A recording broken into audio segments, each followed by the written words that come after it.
All right, y'all.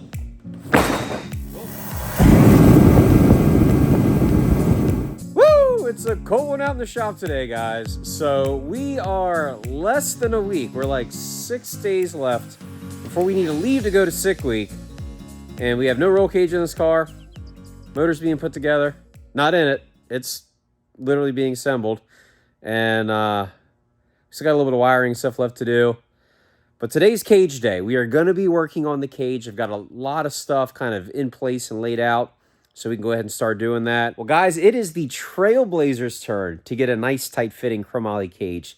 Now, granted, we're not going to be spending probably as much time on this thing as we did on the Cadillac, because we are in a time crunch. I have got to get a cage in this thing, and we have got to leave and head south. So I'll probably, do something simple, but still nice and tight-fitting. And guys, you've probably seen a lot of people even use CAD programs to design cages, which is definitely a nice way to do something. It's been my personal experience. I can actually make something fit even tighter, kind of making a template, if you will.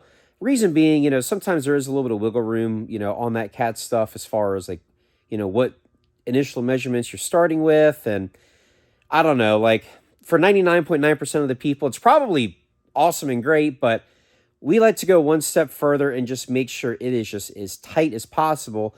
And I truly feel like making like a template bar to really get it nice and tight really makes all the difference in the world. So let me show you what we've done on this. I've actually already made my main hoop template bar. We've already got some bars in the floor and stuff, and I'll show you that here in a second. But wanted to go ahead and just kind of jump right to the main hoop, because frankly, on a simple cage like this, that's kind of where everything starts, is the main hoop. So let me go ahead and show you that right now. And you guys can see right here, I mean, I don't think you could really get this any tighter. I mean, like I say, I like to do these kind of hand templates. What I've done here, this isn't a piece of chromoly. Basically, what I do is I order my chromoly roll cage tubing, and then I order, it's, probably 7-8 foot of just mild steel tubing. So that's what this is. It's just a cheap piece of mild steel 1 5/8 tubing. And I actually use that mild steel tubing to figure out all my bend angles and getting it nice and tight. And, worst case scenario, I mean, you can kind of chop this thing up a little bit and shrink it and add some material to it to create a template. And then from there, you can take that template and go ahead and transfer that over to your piece of chromoly to actually bend your real main hoop. But I mean, guys, like you say, I mean, this thing is just kind of nice, right and tight up in the interior here. I've kind of got this thing actually kind of tucked behind the plastic back here, just to kind of get everything even a little bit tighter. So let me run around real quick, and I will show you what it looks like from that side, so you can kind of see how I got this thing laid back a little bit. And guys, here we go. So here's our template from this side. You can actually see a little better here. I've actually got the main hoop laid back just a little bit, which is perfectly within the rules of a NHRA chassis cert. It's actually the same angle as the seat back, so aesthetically, it looks really nice. Plus, the way I do it like this and actually tuck in that corner behind the interior plastic, it just lets me get that bar that runs along the windshield and up across the roof. It lets me just get that a little bit tighter to the ceiling. So anyway, we've pretty much got our main hoop template cut, and we've even got, if you can kind of see, I pulled my drop-down DVD player out because she is a fully optioned 3SS Trailblazer. And I've actually got a little kick in the main hoop here. It actually goes right around the DVD player, and then over here, it'll actually kick back again and exactly mimic that side. So, we're trying to think of all the stuff here to make this thing nice. And then let me show you what we've got going on down here at the bottom. So anytime you have a vehicle that has a actual real frame, so not a unibody like a 4th gen F body Camaro or something like that, but a vehicle that has a real frame, you cannot just weld 6x6 plates to the floor and then weld the cage to that.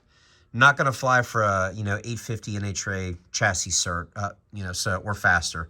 So what we have to do on a full frame vehicle is actually run an outrigger out from the frame to capture the main hoop. So what I've done here, I've actually put one little extra bar in here. These are called rocker bars, so just a little bit of extra protection.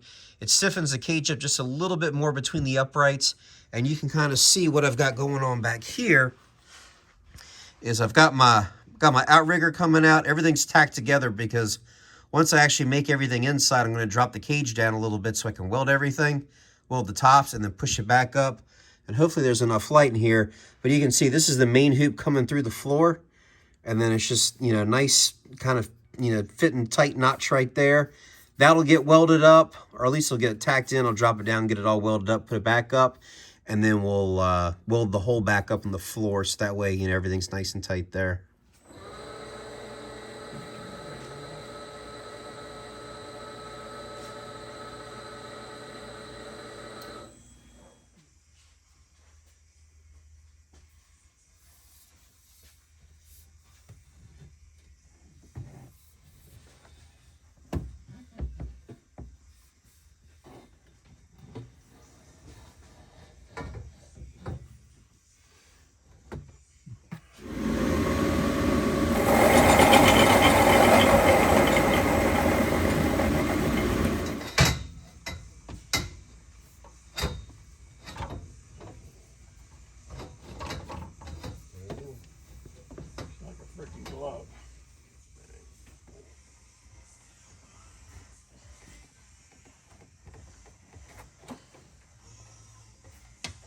Good.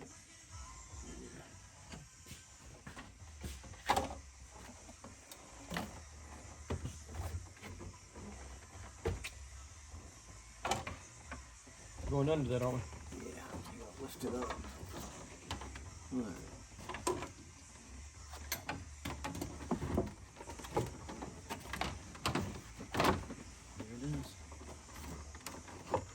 Jumping forward here a little bit, progress is being made. So at this point, we have got pretty much the whole like outside skeletal structure of the cage all squared away. So what we did was we got everything tacked together. And then while the cage was in place, I basically welded as much as I could around all the joints just to kind of hold everything nice and tight together. And then down below, what I did was I then cut my tacks loose on my outriggers to the frame. Once I cut the tacks loose, we could drop the whole cage structure down, and I was able to lower the cage enough to actually weld the top of everything. Pretty common method when you're building cages with a body you can't take off for the chassis. So I got the tops of everything welded, and then while I also had this down, I actually painted from like here up on the cage. That way we can just get in there to paint it. A lot of times when you put a cage in with like the windshield in, you can never get any paint on the front side of this bar. And it starts rusting and looking pretty rough. So got the top half of the cage painted and welded. And then down below, we also used that opportunity to go ahead and weld everything up all around our outriggers and our rocker bars. And then also painted that, because same thing, when it slides up, you really can't get to the top of any of this to paint it. So at this point, we pretty much got everything squared away here. We'll go ahead, we'll raise the cage up. We'll weld the outriggers to the frame for a final time. That'll put the cage back in place where it needs to be. And then at that point, we can go ahead and put in the door bars, and then our angle bars go into the back.